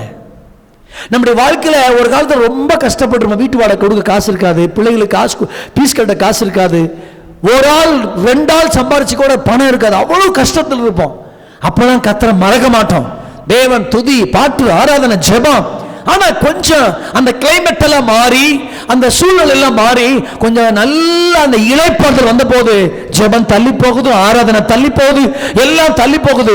உடனே தேவனை மறக்கிறோம். ஆகவே தான் நம்முடைய வாழ்க்கையில எவ்வளவு இளைப்பாறுதல் தேவன் நமக்கு தந்தாலும் அந்த இயேசுவை மறந்து விடாது இருக்கிற கிருபைகளை ஆண்டவர் நமக்கு தருவாராக இயேசுவின் நாமத்தில்.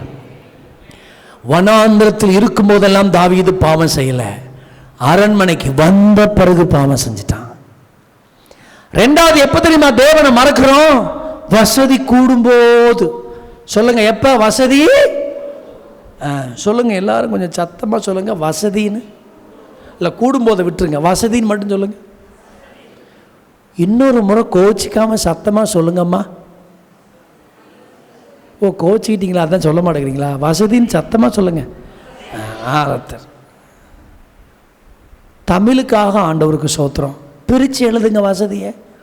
வா பிளஸ் சதி, வா பிளஸ் சதி. சொல்லுங்க, பக்கத்தில் கை பிடிச்சி சதியில் போய் மாட்டிக்காத. வா பிளஸ் சதி.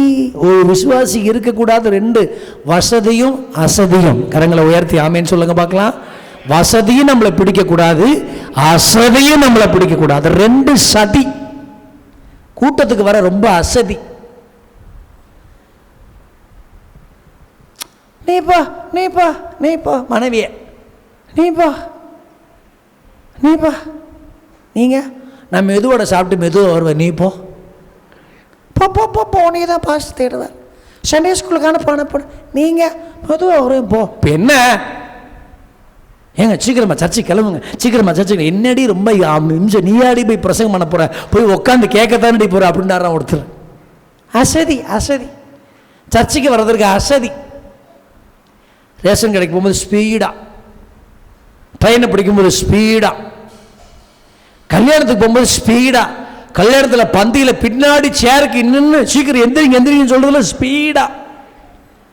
அவனை பாயாசத்தையும் குடிக்க விடுறதில்ல, அந்த பிரெட் அல்வாவையும் சாப்பிட விடுறதில்ல, அந்த கடைசி ஒரு கறித்துண்டையும் சாப்பிட விடுறதில்ல. அவனை கிளப்பி அதில் ஸ்பீடா. எதுல நம்ம ஸ்பீடு இல்லமோ அதில் ஸ்பீடு இல்லை. பார்த்தீங்களா? ஒரு அலையிலே சொல்லுவீங்களா? மா, தேவனை மறக்க செய்த வசதிகள் எனக்கு தேவையில்லை சொல்றீங்களா? தேவனை மறக்க செய்ய வசதிகள் எனக்கு ஒரு நாளும் தேவையில்லை ஆண்டவரே. கர்த்தரை ஊழியத்தில் பயன்படும் போதெல்லாம் நம்ம எப்படி நடக்கிறோங்கிறத கூட கர்த்தர் ரொம்ப கவனமா பார்ப்பார் பாருங்க. ஆமீன் சொல்லுங்க பார்க்கலாம். எப்படி நடக்கிறோம், என்ன பண்ணிட்டு இருக்கிறோம்? எங்களுக்கு முன்னாடி செல்ல ஒரு தெய்வத்தை உண்டு பண்ணாரோ.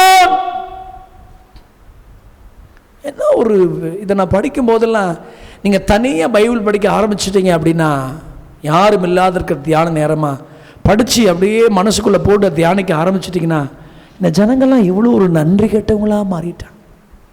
ஆண்டவரே, இதை போல நான் மாறிடக்கூடாது ஆண்டவரே. ஒரு நிமிஷத்துல ஒரு நேரத்துல அந்த ஒன்னாம் வசனத்துல 2 பேரை தூக்கி எறிஞ்சிட்டாங்க ஜனங்க. ஒன்னு மோசையை தூக்கி எறிஞ்சிட்டாங்க. அவன் எப்படி தெரியுமா சொல்லுவான்? மோசே எங்க மோசேன்னு சொல்லல, அந்த மோசேன்னு சொல்லியிருப்பான் பாருங்க.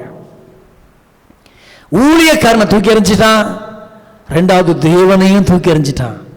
ஒரே நிமிஷத்தில் 2 பேரும் டக்குன்னு தூக்கி எறிஞ்சிட்டாங்க.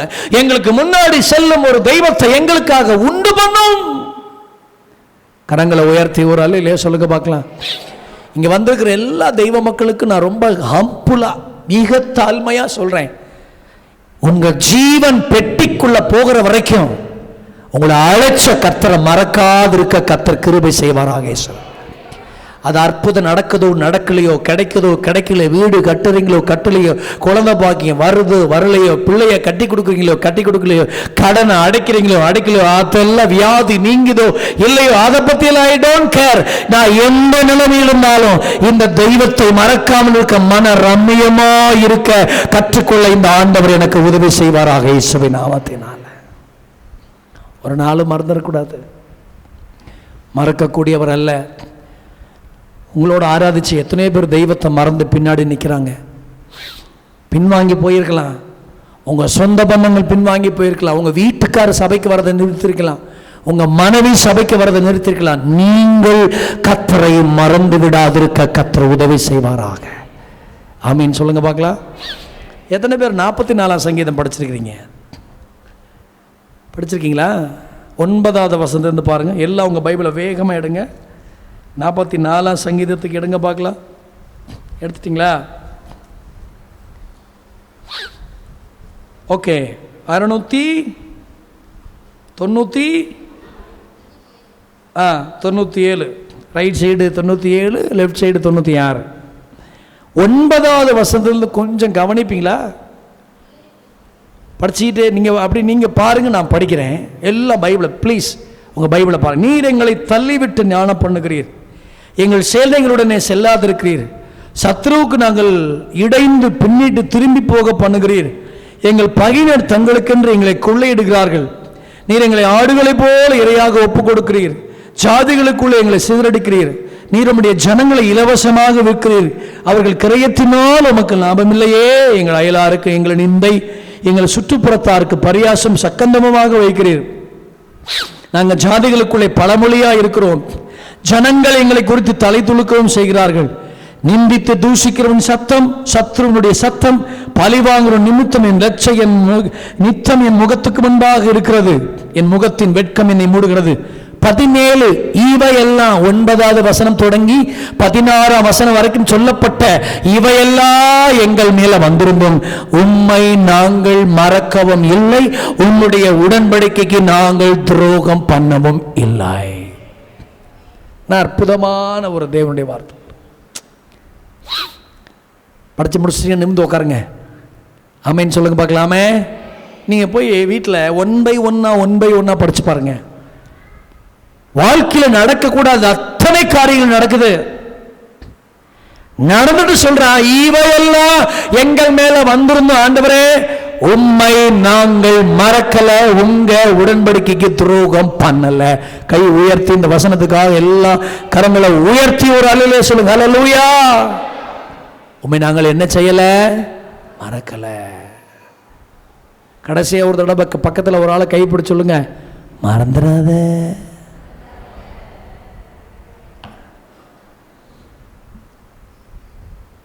என்ன செஞ்சிடாதீங்க? மறந்துடாதீங்க.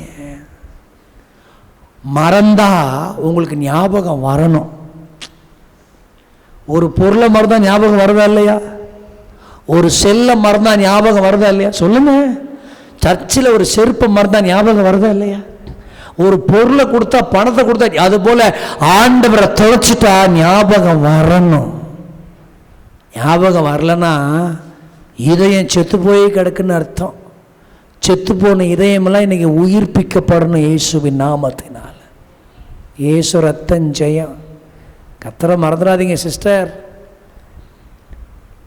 தேவனை மறந்துடாதீங்க பிரதர். வாழ்க்கை தாழ்வாக இருந்தாலும் மறந்துடாதீங்க, வாழ்க்கை ரொம்ப உயரத்தில் இருந்தாலும் மறந்துடாதீங்க, வியாதியின் படுக்கையிலையும் மறந்துடாதீங்க. தாவீதுக்கு ஒரு நல்ல பழக்கம் என்ன தெரியுமா? துணிகரமாக பாவம் செஞ்சாட்டா கூட தேவனை மறக்காம போய் என் பாவத்தை மன்னிப்பீங்களா ஆண்டவரேன்னு கேட்குற அளவுக்கு இருதயமும் தேவனும் அவ்வளோ ஈஸியாக அணிவாங்க. உமது சமூகத்தை விட்டு என்னை தள்ளாதீங்கப்பா, வேண்டாம்ப்பா, என்னை தள்ளிடாதீங்கப்பா, என்னை மறந்துடாதீங்கப்பா, அந்த ராஜ்ய பதவி கூட எனக்கு தேவையில்லை ஆண்டவரே, எனக்கு இப்போ தேவை உங்கள் சமூகம்தான் தேவை ஆண்டவரே. உமது சமூகத்தை விட்டு என்னை தள்ளாமலும் உமது பரிசுத்த ஆவியை என்னை விட்டு எடுத்துக்கொள்ளாமல் இரு ஆண்டவரேன்னு சொல்லி கொயற்று மீட்டு 51 சங்கீதத்தை கொடுத்து பாடுகிற அளவுக்கு தேவனை மறக்காதவன் தாவீது. ஒரு கூட்டம் ஆண்டவருக்கு தேவை. சபைக்கு பணக்காரர்களை விட சபைக்கு தேவனை மறக்காதவர்கள் தேவை. கர்த்தருக்கு ஸ்தோத்திரம். சத்தியம் புரியுதா? அல்லேலூயா சொல்லுங்க பார்க்கலாமே. நாலாவது ஏன் ஜனங்கள் தங்களை கெடுத்துக் கொண்டார்? 4வது, தவறாய் நடத்துகிற ஆரோன் அங்க இருந்தார். 4வது யாரது? தவறாய் நடத்துகிற ஒரு ஆரோன். எழுதிட்டீங்களா? எழுதிட்டீங்கன்னா உடனே என்ன கவனிங்க, நேரம் ஆயிடுச்சு. எல்லாரும் என்ன கவனிங்க. ப்ராக்டிக்கலாக இந்த சத்தியத்தை நம்ம கவனிக்க வேண்டிய ஒரு சத்தியம். இந்த 4வது பாயிண்ட் எழுதிட்டீங்களா? சரி, என்ன கவனிங்க. ஒரு குரூப் வந்து கேட்குது, என்ன மோசேக்கான ஆரோன் எங்கே போனாரோ தெரியல, அதனால ஒரு தெய்வத்தை உண்டு பண்ணு கேட்டா, ஆரோன் என்றாலே இணைக்கிறவன் என்றுதான் அர்த்தம். தேவன்கிட்ட தானே இணைக்கணும். அவன் என்ன செஞ்சிருக்கணும் தெரியுமா? அமைதியா இருங்க இஸ்ரவேல் ஜனங்களே. 430 வருஷம் அடிமைப்பட்டிருக்கும் போது, உங்கள் முறையீட்டு பின்னால தவித்து கூப்பிடும் போது, வரமாட்டேன் சொன்ன ஒரு மனுஷனை, நானும் உன்னை விடமாட்டேன் ஒரு ரட்சகனை கர்த்தர் உங்களுக்கு அனுப்புனது உண்மை இல்லையா? மோசே அனுப்புனாரா இல்லையா? அனுப்பி இத்தனை காரியத்தை செஞ்சு உங்களை நடத்தி வந்தார்ல, இத்தனை காரியம் நடத்தி வந்திருக்கிறார்ல. எங்க போயிருக்கிறாரு? எனக்குரிய நியாயப்பிரமாணம் வாங்க, உங்களுக்குரிய நியாயப்பிரமாணம் வாங்க தானே போயிருக்கிறாரு. அமைதியா இருங்க, வருவாரு. 430 வருஷம் காத்திருந்த நீங்க கொஞ்ச நேரம் காத்திருக்க கூடாதுன்னு சொல்லல. என்ன செஞ்சுட்டான் தெரியுமா? எதனால? ஜனங்கள்லாம் சேர்ந்து ஒரு தெய்வத்தை உண்டு பண்ணுன்னு சொன்ன உடனே ஒரு பெரிய ஆள் ஆயிட்டா. பார்த்தீங்களா? எல்லாரும் என்ன நல்லா கவனிக்கணும். ஒரு மனுஷன் எங்க தெரியுமா தடுமாறுறான் ஆவிக்குரிய வாழ்க்கையில? உங்களை யாராவது வந்து முக்கியப்படுத்தின உடனே நம்ம உடனே பெரிய ஆள் ஆயிரும். பாருங்க, என்கிட்ட ஒரு காரியத்தை சொல்லிட்டாங்க, என்னையும் முக்கியப்படுத்திட்டாங்க, என்னையும் தான் செய்ய சொல்லியிருக்கிறாங்க, நான் தான் இதை செய்யணும். அந்த முக்கியப்படுத்தின உடனே அப்படியா இவன் மோசம் வேண்டாம் நானா? ரைட், காதல் இருக்கிற எல்லாத்தையும் கலட்டு, அம்புட்டி கலட்டு, ரொம்ப நாளாக போட்டுட்டே இருக்கிற கலட்டு. நல்ல ஊழியத்துக்கு கலட்ட வேண்டியவர்கள் கண்ணு குட்டிக்கு கலட்டினாங்க பாருங்க.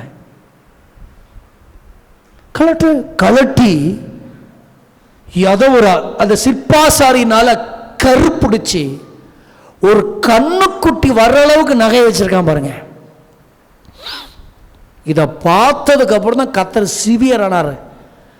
சீக்கிரமா இறங்கிப்போ மோசே, சீக்கிரமா இறங்கிப்போ. அங்க ஒரு நன்றி கெட்ட ஜனம் கீழே நிக்குது. சீக்கிரமா இறங்கிப்போ, போ சீக்கிரம். கெடுத்துடுச்சு. ஏன்? Wrong teaching. அங்க பாருங்க, 3 காரியத்தை நீங்க கவனிக்கலாம். தமிழ்ல சொல்றேன், தவறான ஆராதனை, தவறான வழி, தவறான தெய்வம். 3 சொல்லிட்டாரும். கை உயர்த்தி ஒரு அல்லேலூயா சொல்லுங்க. விசுவாசிகளுக்கெல்லாம் சொல்றேன், கேட்கிற பிரசங்கங்களை குறித்து ரொம்ப கவனமாக இருக்க வேண்டும். நீங்கள் எல்லா பிரசங்கமும் பிரசங்கம் அல்ல, எல்லா ஊழியமும் ஊழியம் அல்ல, எல்லாரும் உங்களை தெய்வத்துக்கு நடத்த வேண்டியது அல்ல. ஆரோன் கிட்ட போய் மாட்டிக்கூடாது. ஆரோன்கிட்ட போய் மாட்டிக்கிட்டீங்கன்னா கர்த்தர் உங்க மேல கோபப்படுகிற அளவுக்கு கர்த்தருக்கு பிடிக்காத விக்கிரக ஆராதனையை திணிச்சிருவான். ஒரு அல்லேலூயா சொல்லுங்க சத்தமா. அங்க மண்டபத்தில் கூட்டம் நடக்குது, இங்க மண்டபத்தில் கூட்டம் நடக்குது, அங்க ஒருத்தர் தீர்க்கதரிசனம் சொல்றாரு, இங்க ஒருத்தர் தீர்க்கதரிசனம் சொல்றாரு, இங்க ஒரு எழுப்புதல் கூட்டம் நடக்குது, அங்க ஜெபம் நடக்குது. நம்ம மதுரை பரவாயில்ல, நாகர்கோயிலுக்கெல்லாம் நீங்க போனீங்கன்னா பா திங்கக்கிழமை கூட்டம் வச்சாலும் 300 பேர் வருவாங்க, புதன்கிழமை கூட்டம் வச்சாலும் 300 பேர் வருவாங்க. எப்போ கூட்டம் வச்சாலும் கூட்டம் ஜனங்க வந்துக்கிட்டே இருக்கும். எங்கே போகிறோம், எதுக்கு போகிறோன்னு ஒன்று என்ன சொன்னாலும் ஆமாம் ஆமாம் ஆமாம் ஆமாம் ஆமாம் ஆமாம். ஒன்று நடத்துக்கிறது மோசம் இருக்க வேண்டும் இல்லையா? ஜனங்களே, ஆரோன்ட்ட போய் மாட்டிக்கிட்டீங்களே. அம்மா நல்லா கவனிங்க. மூத்த விசுவாசிக்கு இந்த சபையில் இருந்தீங்கன்னா உங்களை சந்திக்கிற இளம் விசுவாசிகள் அவங்களுக்கு நீங்கள் சொல்கிற பதிலில் தான் அவங்க சரியான ரூட்டில் போக முடியும் அல்லது தவறான ரூட்டில் போக முடியும். அல்லையே சொல்லுங்க பார்க்கலாம். ஒரு பிள்ளை ஒரு காதலில் விழுந்ததுன்னு வச்சுக்கிடுங்களேன், இதெல்லாம் இந்த உலகத்தில் நடக்கிறது தானே. இதெல்லாம் இந்த வயசு கோளாறு தானே, ஜீன் ப்ராப்ளம் தானே, நோ ப்ராப்ளம். அவங்க அப்படி செய்யலை, இவங்க இப்படி செய்யலன்னு சொல்லி அதெல்லாம் காமிச்சு இந்த பிள்ளை நீங்கள் என்கரேஜ் பண்ணிட்டீங்க, நீங்கள் ஆரோனின் கூட்டத்தில் இருக்கிறீர்கள் என்று அர்த்தம். இதெல்லாம் கர்த்தருக்கு பிடிக்காது. கர்த்தர் உனக்கு வாழ்க்கை துணையை தருவார். என்னைக்கு நீயா ஒரு வாழ்க்கை துணையை தேர்ந்தெடுக்கிறியோ அப்ப கர்த்தருடைய கிருபையின் மேல சந்தேகப்படுறன்னு அர்த்தம். காத்திருன்னு சொன்னீங்கன்னா நீங்க மோசே மூலமா நடத்தப்படுறீங்கன்னு அர்த்தம். ஒரு அல்லையா வரல பார்த்தீங்களா? மறந்துட்டீங்க பார்த்தீங்களா? அல்லையா கொஞ்ச நேரத்தில் தவறாக நடத்துகிற ஒரு ஆர்வம்ட்ட போய் மாட்டிக்கிட்டாங்களே ஜனங்க. நல்லா கவனிங்க. நான் ஒரு வார்த்தையை சொல்லிட்டு அடுத்த பயணி போகிறேன். என் கிறிஸ்துவ வாழ்க்கை ஆரோக்கியமாக நகர்ந்து போகணும்னா நான் ஆரோக்கியமான உபதேசத்தில் வளர்ந்துடணும். அல்லையிலே சொல்லுங்க. மறுபடியும் சொல்கிறேன், கிறிஸ்தவ வாழ்க்கை எனக்கு ஆரோக்கியமாக போகணும்னா நான் ஆரோக்கியமான உபதேசத்தில் வளர்ந்துறதுக்கு கர்த்தர் நமக்கு உதவி செய்வாரா? தேவையில்லாத கண்ட உபதேசங்களை அப்பா, கிறிஸ்தவத்தை கூறு போட்டு விற்கிற இந்த கூட்டத்துக்கு முன்னாடி நிறைய ஆர்வங்கள் தேவனுடைய ஊழியத்தை கெடுத்து கொண்டிருக்கிற இந்த காலத்தில் நம்ம ஆர்வங்களா அல்ல, ஆர்வனை பின்பற்றுவதை அல்ல. அதனால தான் சொல்றேன், ஏன் தெரியுமா? ஆவிக்குரிய தலைவன் அவன் ஜனங்களை கெடுக்கல, கெட்டு போன ஜனங்களை கர்த்தர் நீ விலகு மோசனை அழிக்கிறேன்னு சொல்லும் போது அழிக்காதீங்க, எகிப்தியர்கள் உண்மை தூஷிப்பார்கள். ஒருவேளை உங்க கோபம் ரொம்ப ஏழ்மை அந்த ஜனங்களை அழிப்பீர் நினைச்சிட்டீங்கன்னா அப்படி அழிக்கிறதுக்கு முன்னாடி முதல்ல ஏன் பேரை ஜீவ புஸ்தகத்திலிருந்து கிழிச்சிடும் ஆண்டவரே. அதனாலதான் ஒரு ஆவிக்குரிய தலைவன் ஜனங்கள் எக்கேடு கிட்ட போனா போகட்டும், ஒரு கண்ணுக்குட்டியை உண்டாக்கி ஜனங்களை தவறான பாதை நடக்கிற ஆரோ நல்ல மோசே ஆண்டவரை அழிக்க நினைச்ச கூட அழிக்காதுரு ஆண்டவரேன்னு சொல்லி திறப்பில் நின்று என் பேரையாவது கிறுக்கி இந்த ஜனங்களை காப்பாதுன்னு சொல்றான் பார்த்தீங்களா? அதுதான் ஆவிக்குரிய தலைவனா இருக்கிற மோசே. நாகவே தான் இந்த பகுதியை தியானிக்கும் போது ஜனங்கள் எல்லாரும் சேர்ந்து மோசையை தூக்கி எறிஞ்சாங்க. ஆனால் மோசே ஜனங்களை தூக்கி எறியல, ஜனங்களை தூக்கி சுமக்கிறான். கரங்களை உயர்த்தி ஒரு அல்லையிலே சொல்லுங்க சத்தமா. உங்களை தூக்கி எறிஞ்சாலும் நீங்க தூக்கி சுமக்கணும். கரங்களை உயர்த்தி ஆமேன்னு சொல்லுங்க.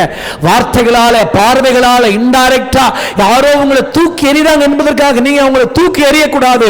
நீங்க தூக்கி சுமக்கும் ஒரு மகிமையான கிருபைகளை கர்த்தர் உங்களுக்கு தந்திருக்கிறார். ஆமேன்னு சொல்லுங்க பார்க்கலாம். கடைசியாக இந்த நாலாவது பாயிண்டை மட்டுமே நான் 1 மணி நேரம் பேச வேணும். அவ்வளோ விஷயங்கள் இருக்குது. ஆனால் சமயத்தின் அருமை கருதி நான் 5வது பாயிண்ட்டுக்கு வந்துடுறேன். அந்த அந்த அந்த அந்த உட்கார்ந்து விளையாட எழுந்தார்கள் இருக்கு பாருங்க, அது எத்தனாவது வசனம்? 6வது வசனம். எல்லாரும் அந்த வசனம் படிங்க. மறுநாள் அவர்கள் ஜெபம் பண்ணலாம், அதிகாலை எந்திரிக்க மாட்டான், தவறான பலிகளை செலுத்த அதிகாலை எழுந்து படிங்க அந்த வசனத்தை. எழுந்து சர்வாங்க தகன பலிகளை இட்டு சமாதான பலிகளை செலுத்தினார்கள். ஒவ்வொன்றா படிங்க. பின்பு ஜனங்கள் சொல்லுங்க, ஒவ்வொன்றா புசிக்கவும் குடிக்கவும் உட்கார்ந்து என்ன பண்ணிட்டு இருக்காங்க? இப்ப விளையாண்டுட்டு இருக்கான். ஆரம்ப காலத்தில் எப்படி? வைக்கோல் கிடையாது. வைக்கோலை பெருக்கி செங்கலை சுட்டு சரியான இடத்துக்கு கொண்டு போய் பார்வோனுக்கு கொண்டு போய் சமர்ப்பிக்கணும். அப்படி செங்கல் சுடுவது கணக்கு கொஞ்சம் தப்பா இருந்தா அடி விழுந்துச்சுன்னு பைபிள் இருக்கு. நெருக்கினார்கள் இருக்கு, துன்பப்படுத்தினார்கள் இருக்குது. கர்த்தர் அப்படிப்பட்ட துன்பத்திலிருந்தெல்லாம் உன்னை விடுதலையாக்கி இங்கே கொண்டு வந்தா நீ புசித்து குடித்து உட்கார்ந்து விளையாடுகிற அளவுக்கு ஜனங்களுக்குள்ள நிர்விசாரம் பெருகினதை நீங்கள் அங்கே பாருங்க. அந்த நிர்விசாரங்கள் வந்ததுனால ஜனங்கள் தங்களை கெடுத்து கொண்டார்கள். ஒரு அலையிலே சொல்லுங்க பார்க்கலாம். பிரசங்கம் முடிஞ்சிருச்சு, ஜெபிக்க போகிறோம். ஒரு நல்ல ஜனங்கள் அல்லது தேவனுக்கு மகிமையாய் வாழ வேண்டிய ஒரு ஜனங்கள் ஆவிக்குரிய தலைவன் இல்லாததினால், தாமதத்தினால், தேவனை மறந்ததினால், தவறாய் நடத்துகிற ஒரு ஆர்வத்தை மாட்டிக்கொண்டதினால், புசித்து உட்கார்ந்து விளையாடுகிற அளவுக்கு நிர்விசாரம் பெருகினதினால் அவர்கள் தங்களை கெடுத்து கொண்டார்கள். நல்ல வாழ்க்கை கெடுத்து கொள்ளக்கூடாது. ரட்சிப்பு ஈடேற நிறைவேற பிரயாசப்பட கர்த்தர் நமக்கு உதவி செய்வாராக. எல்லாரும் எழுந்து நிற்கலாமா? நல்ல கர்த்தரை ஸ்தோத்திரம் பண்ணி, ஆண்டவரே எங்க வாழ்க்கை கெட்டு போய் விடக்கூடாது. ஆண்டவரே எல்லாரும் ஜெபம் பண்ணணும். அனைத்து நபர்களும் ஜெபிக்கணும். அத்தனை பேரும் ஜெபிக்கணும். எங்க வாழ்க்கை கெட்டு போயிடக்கூடாது. ஏசப்பா, ஏசப்பா நாங்க கெட்டு போயிடக்கூடாதுப்பா. கெட்டு போகாது இருக்கிற கிருபைகளை ஆண்டவர் எங்களுக்கு தாங்கப்பா. கெடுக்கும் பிசாசுகளுக்கு விளக்குங்கப்பா. கெடுக்கும் ஆரோன்களுக்கு விளக்குங்கப்பா. எங்கள் ஜீவன் இருக்கிற வரைக்கும் உம்மை மறந்து போகாது இருக்கிற கிருபைகளை ஆண்டவர் எங்களுக்கு தருவீராக. எங்கள் குடும்பங்கள் கெட்டு போக கூடாது. எங்கள் சபைகள் கெட்டு போக கூடாது. எங்களுக்கு தேவன் தம்முடைய கிருபைகளை பொழிய பண்ணுவீராக. சபையார் எல்லாரும் கரங்களை தட்டி கர்த்தரை ஸ்தோத்திரம் பண்ணுங்க பார்க்கலாம். நல்லா தட்டி ஆவியில நிரம்பி ஒரு அபிஷேக நதி இந்த நல்ல வார்த்தைகளையும் நம்மை மூடுமாறு ஹூரபல சந்தராலவியா கரபா திடரபதா துடரபா சந்தராக அபிஷேகம் கிருபை மகிமை மூடட்டும். glory glory glory glory glory. பரலோக பிதாவே, ஆசீர்வதிக்கப்பட்ட இந்த ஆவிக்குரிய நற்செய்தி கூட்டத்தின் 2வது நாள் மாலை வேளைக்காய் தேவனுக்கு ஸ்தோத்திரம். கூடவும் பாடவும் வசனங்களை தியானிக்கவும் ஆண்டவர் எங்களுக்கு பாராட்டின அத்தனை கிருபைகளுக்காய் ஸ்தோத்திரம். கேட்ட செய்தியின்படி நாங்கள் வாழ கிருபை தாரும். இதனால் கூட்டத்துக்கு வந்தபடி பிள்ளைகள் ஒவ்வொருவருக்காக நான் ஜெபிக்கிறேனப்பா. எல்லா சுகம் பலன் ஆரோக்கியங்களை பெருக பண்ணுவீராக. கிருபைகளை கர்த்தர் தருவீராக. போகும்போது சமாதானத்தோடு போக கர்த்தருடைய பிள்ளைகளுக்கு கிருபை தரும்படிக்கு ஜெபிக்கிறேன். நீங்க பொறுப்படுத்திக் கொள்ளுங்க, ஆசீர்வதிங்க, பலப்படுத்துங்க. இயேசு கிறிஸ்துவின் வல்லமையுள்ள நாமத்தில் ஜெபித்து நம்முடைய பிள்ளைகளை ஆசீர்வதிக்கிறேன் ஜீவனுள்ள நல்ல பிதாவே.